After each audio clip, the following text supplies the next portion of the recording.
Pemandu lelaki berusia 19 tahun yang terlibat dalam kemalangan mengorbankan 5 nyawa di Jalan Renggam, Simpang Renggam pada Isnin lepas direman semula hari ini bagi membantu siasatan di bawah Seksyen 302 Kanun Kesisaan kerana membunuh.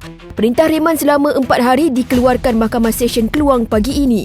Sebelum ini, suspek dibebaskan dengan jaminan polis selepas direman 3 hari hingga semalam bagi siasatan mengikut Seksyen 42-1 Akta Pengangkutan Jalan 1987. Bagaimanapun, polis menahan semula suspek untuk siasatan lanjut mengikut Seksyen 302 Kanun Kesisaan. Dalam kemalangan 1 Jun lepas, 4 sekeluarga yang menaiki sebuah kereta termasuk seorang kanak-kanak perempuan berusia 10 tahun maut di lokasi kejadian. Remaja itu disyaki memandu kereta secara melulu dan berbahaya bersama-sama sebuah lagi kereta yang dipandu abangnya berusia 22 tahun yang turut maut ketika dalam perjalanan ke hospital.